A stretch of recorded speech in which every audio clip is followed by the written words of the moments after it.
Welcome to the Becoming Woman Stay Up Sis podcast, a place where women of all backgrounds gather together to be inspired, encouraged, and empowered to become the best versions of themselves.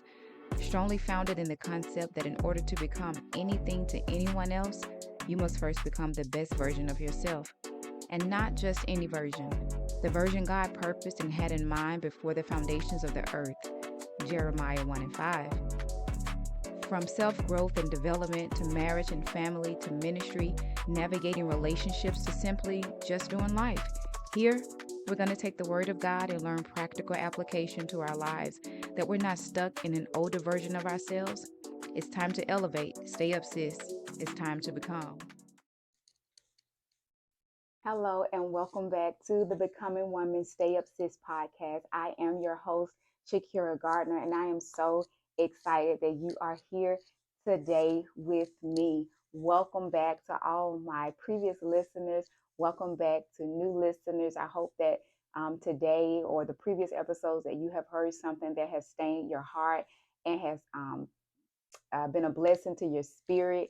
And that's what brought you back today. So I just want to thank you again so much for listening, and welcome to episode 4 of the Becoming Woman Stay Up Sis podcast. Today's episode is Who Are You? And my heart behind this episode is stemming from the importance of women knowing, of us knowing who we are, and that prefaces how we walk through life, that prefaces our decisions and our choices, that prefaces how we show up in our relationships, our connections. And so today we're going to focus on that. And I hope that again, that today that something is said that sticks with you, something that is said that makes you say, hey, let me look at this. Let me make sure that I am assured in who I am. And so I want to start today's episode with a scripture, which is from Jeremiah 1 and 5. And it says, before I formed you in the womb, I knew you. Before you were born, I sanctified you. I ordained you a prophet to the nations. And this is God speaking to Jeremiah right as he is sending him on a great assignment to speak to the children of Israel, to warn them about their disobedience. And what God was telling Jeremiah is, I've already created you. I know who you are. So now it is time for me to tell you who you are, and for you to partner with who I've called you to be, and for you to know who you are. And so that's today's episode. And I also want to read a quote by Zoe Saldana. I love Zoe Saldana. I love her. She's an actress that plays in Colombiana. She plays in, what is it, something of the Galaxies. But she's an awesome actress. But she was doing an interview, and she made this statement, and I wanted to read it as well.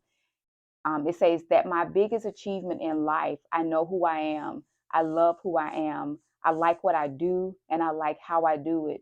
I like my mistakes, and I like the way I learn. I like the pace with which I learn my mistakes.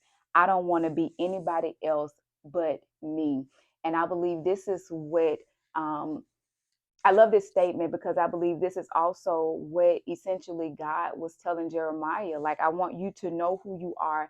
I want you to believe who you are. I want you to walk heavy in who you are. And when you do that, you can go about life making better decisions, better choices, because you're not trying to make a decision while also struggling with who you are. You're not trying to make a choice while also not being assured of yourself. It doesn't mean that we don't all have doubt, that you won't have doubts, because we do have doubts. Everyone has doubts. We're human. Like, we don't just, everyone is not always assured of every decision, of every choice. But when you make a decision and when you make a choice, when you know who you are, you can stand on it. Right. So today, like I said, I just want to stress the importance of knowing who you are, and being assured in that. And we're going to talk about some things, but I think what really stems this is, a lot of times, especially as women, we seek relationships from the opposite sex. We seek relationships and connections with other women, or whatever it is that you desire.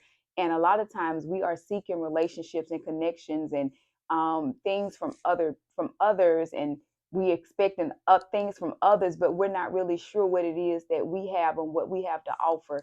And this past weekend, I had the opportunity to speak with a beautiful, amazing group of young women, And we were talking about Jeremiah then, and this is kind of where this conversation stemmed.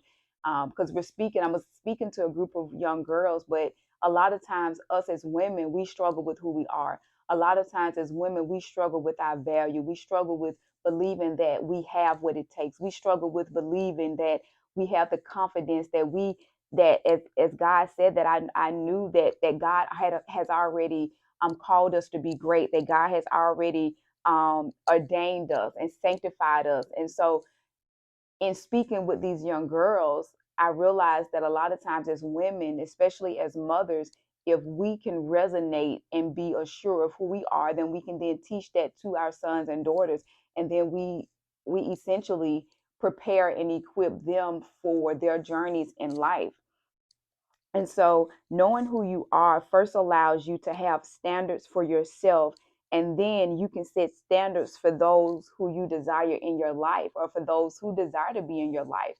So, if you are struggling with setting a standard for yourself, if you are struggling with knowing who you are, then of course it's going to be difficult for you to set a standard for yourself. And then, of course, set standards for other people. When you don't know who you are, you accept anything, you're easily to bend, you're easily to just go with the flow. You're easily just to accept the things, the actions, the behaviors, the conversations of other people. When you know who you are, there's just certain things that you're not, there's certain things that's going to be unacceptable. When you know who you are, there's just certain things that's not going to fly with you. When you know who you are, there's certain things, there's certain boundaries that you put in place. When you know who you are, there's certain things that is absolutely non-negotiables. There are absolute non-negotiables when you know who you are.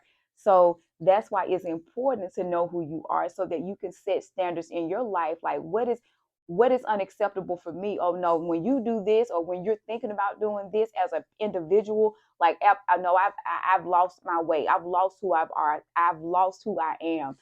I've been something along the way has confused me, and I need to get back to the basis. I need to get back to the drawing board. I need to get back to who God called me to be. And when we know who we are, it is easier to get back to that standard. It's easier to get back to that place, that baseline of who you are, so that you can quickly draw yourself back in, so that if you get off, you're not out there too long, right? So, setting standards for those who you desire in your life.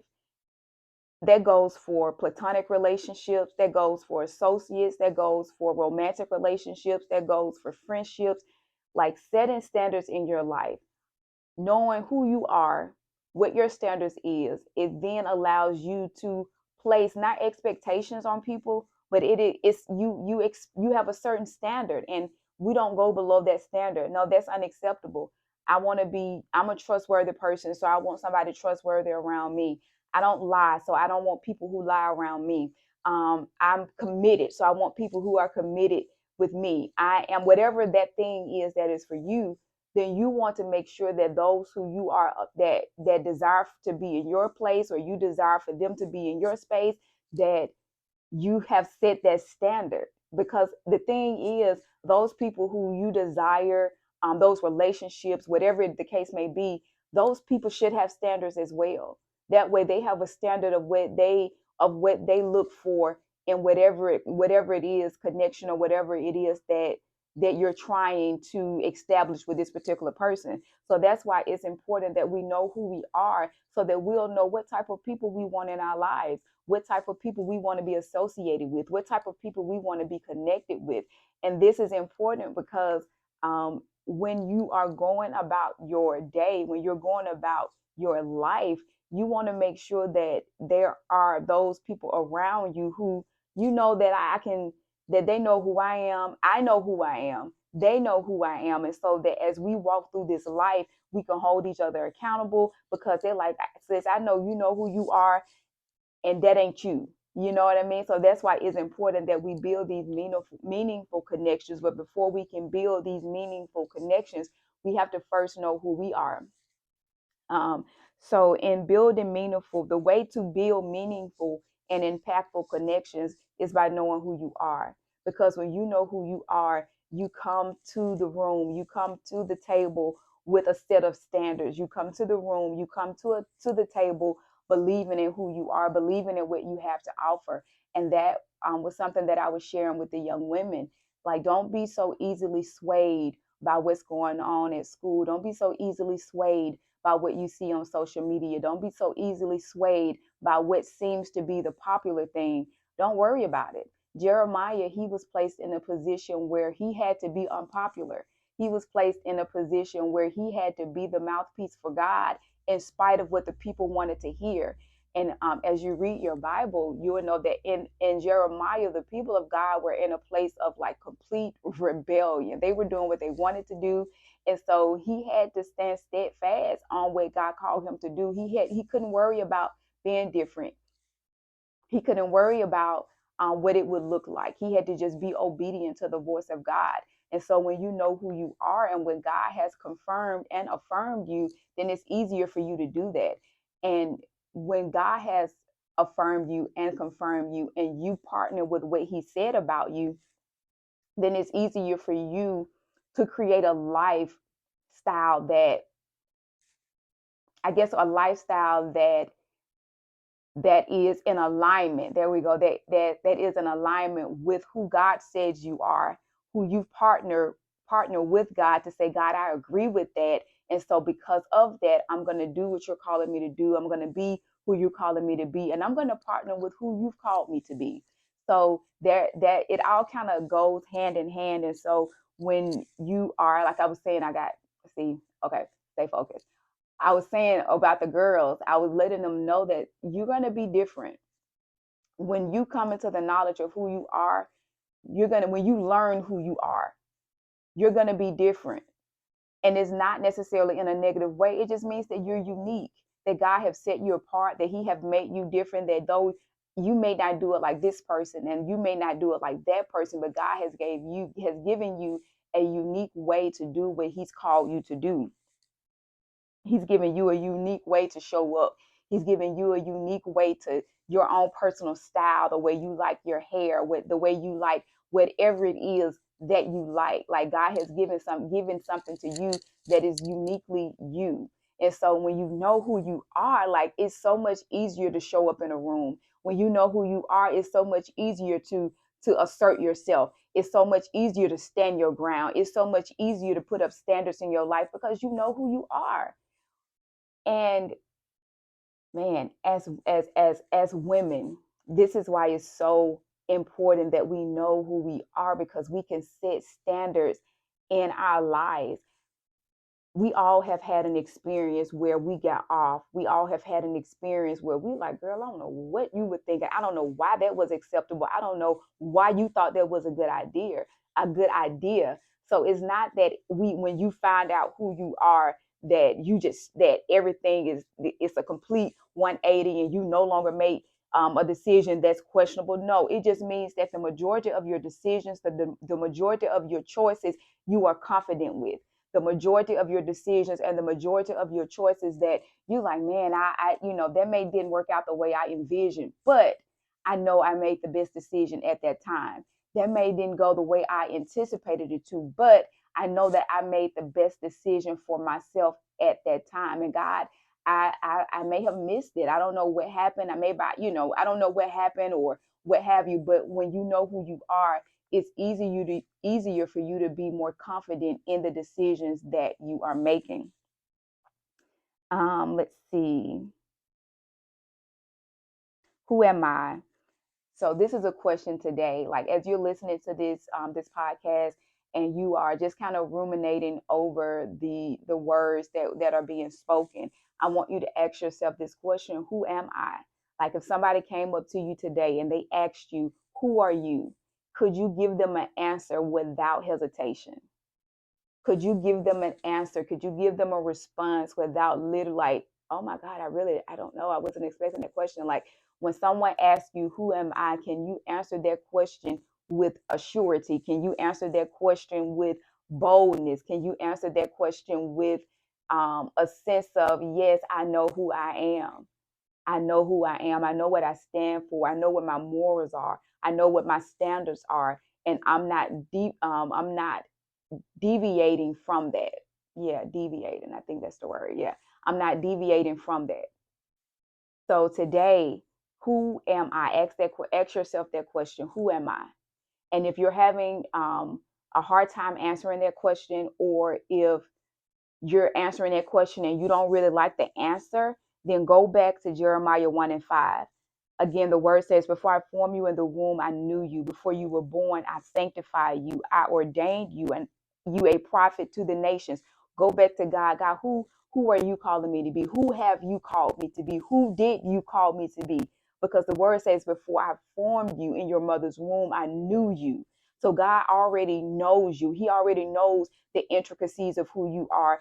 He already knows who he desires for you to be. He already knows your struggles. He already knows your hangups. So who am I? If you're having a problem answering that question, or you're answering that question and you don't like their answer to that, then go back to God. God, tell me who you've called me to be.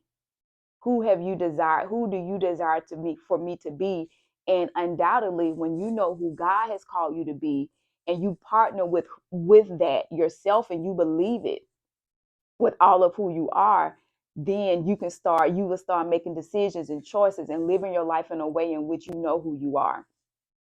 The next question, it goes along with that. Um, what do I like? What do I like?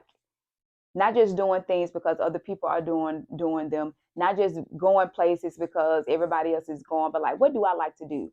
Like, as an individual, what do I like to do?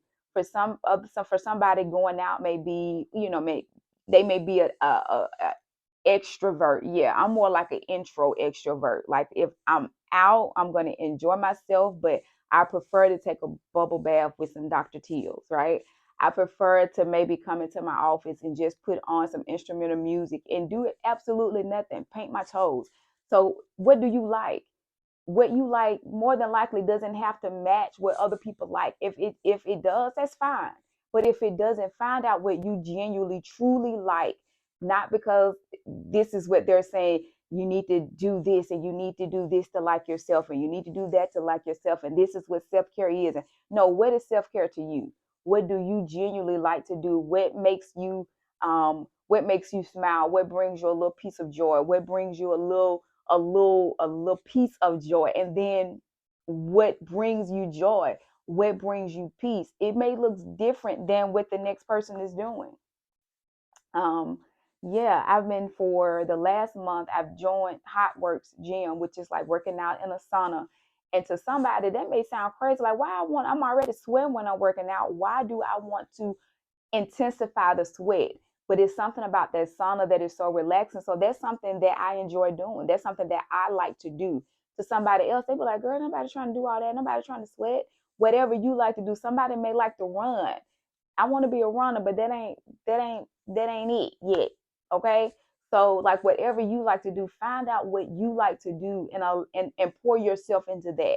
Because 9 times out of 10, really, whatever you enjoy doing that comes naturally to you, it may be something that you can help other people, that you can connect with others on. Okay.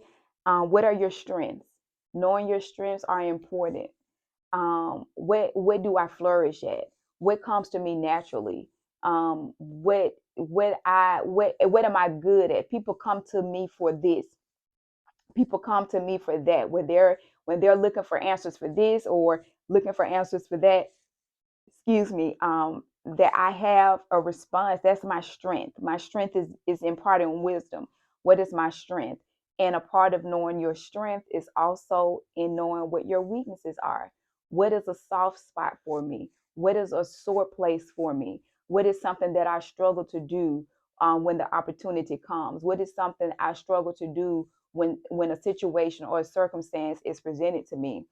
It's my first reaction to run and hide. It's my first reaction to withdraw completely and not deal with it at all. Like, what is a weakness? What is a weakness? Like, and sometimes we don't like to really highlight or focus on that, because it's like, no one wants to talk about their weaknesses. But Paul says, in my weaknesses, God is made strong. God is made strong in my weaknesses. So whatever your weakness is, that's where God kind of lifts you up. He kind of builds you up in that area. It's not for you to feel bad about that weakness. It's not for you to feel down or ashamed of that weakness. No, it's like, no, God's strength is made perfect in my weakness. So what is that weakness? Don't run from it. Don't hide from it. Lean into it. One, so that you can be aware of it. And two, so that you can maybe even turn that weakness into a strength, or turn that weakness into something that may be able to connect you with someone else. That, like, you may be weak in this area, but they may be strong, and then they may be stronger in this, weaker in this area. I'm sorry, and you may be stronger in another area. So find out what your strengths and your weaknesses are, because this is something that is really, it helps identify who you are. Because when you know your strength, when you know your weakness, you know how to navigate your day, you know how to navigate, more importantly, your life. Because when you know that you have a weakness in a particular area, we should try to like, hey, I'm weak in this area. So our response should be like, let me not put myself in this situation, because I may be weak in that area. My strength, maybe I need to pour to somebody else what this strength may be, because I see they may be struggling in that area. And of course, that just depends on each situation, each circumstance. But you all get what I'm saying, right? I want to make sure that I want to do that. I am hitting all my little notes. This is it, and we're gonna kind of wrap this episode up. When you know fully who you are at your core, this helps set the stage for the decisions and the choices you make. When you know who you are at your core, not who you are based on what's going on at the moment, not who you are based off of things going right or things going wrong, but at the core of who I am, I'm solid. At the core of who I am, I know how to deal with situations. At the core of who I know who I am, and I know who God has called me to be. When you know who you are at the core, like on the inside, not that thing that we may show to other people, not that person that we try to portray to other people, but at the core of who I am, that's the catalyst on where we base our decisions, where we base our choices, how we show up, how we interact with others. Like, all of this matters based off of us knowing who we are at the core of who we are, the core of who I am, what's acceptable and what is not, what's acceptable based off of who I am, what's not acceptable based off of who I am. So this is why it's so important that we really partner with God on who He's called us to be, partner with God on who He desires for us to be, and walk in that, and know, like, this is who God has called me to be. He's made me unique. He's made me different. He's made me to stand out. He's made me not to shrink. Whatever that case, whatever that is for you, knowing who you are. What do you like? What motivates you? What inspires you? What empowers you? This is important because it helps you navigate your life. If we're not assured of who we are, if we're struggling to find our voice, if we're struggling to show up in rooms and be who God has called us to be, then that insecurity, that struggle, we take that into every area of our lives, and we make decisions that are not favorable. We do things that we may look back on and be like, what was I thinking? So today I encourage you to get to know who you are. Know God. Know God first. Know who He's called you to be. And in that, He's going to then show you who you are. And you're going to know who you are because it's going to start to resonate with you. A big part of this podcast is for you to leave feeling like, knowing that feeling like you have practical steps to do what God has called you to do. So today, practically, knowing who you are, knowing that I am assured in my decision. I feel confident in the choices that I make. Knowing who you are is making decisions and making choices and walking into rooms and feeling like I owned it, that I am confident in that I am assured in that. It doesn't mean being perfect. It doesn't mean that you get everything right every single time. It just means that when I show up, I know who I am. When I show up, I am confident in who I am. When I show up, I know that I am showing up as the best version of myself. And I know I can show up as the best version of myself. Why? Because I know who I am. So thank you all so much for joining for episode 4 of the Becoming Woman Stay Up Sis podcast. I hope that something resonates with you. I ask that you will come in and rate and share with those who you feel like this would be a benefit for. I thank you for joining again. And we're going to end with a word of prayer. Amen. So, God, we thank you. We bless you and we honor you. We thank you for allowing us this opportunity, God. We thank you that you have called us out, God, and that you know who you've called us to be before the foundations of the world, God, before we were formed in our mother's womb. Like you told Jeremiah, you knew us, you called us apart, you sanctified us, and you made us your people. You made us your women, God, to be strong, to be bold, to stand firmly in who you've called us to be. So now I pray right now for every listener, God, that as they listen to this podcast, God, that they will partner with who you've called them to be, and they will walk strongly in that. They will walk heavily in that, God, and they will be more confident into every room that they enter. I thank you now for them. I ask, God, that you will bless them, keep them, cover them until we meet again. Amen. I see you all next week on the Becoming Woman Stay Up Sis podcast.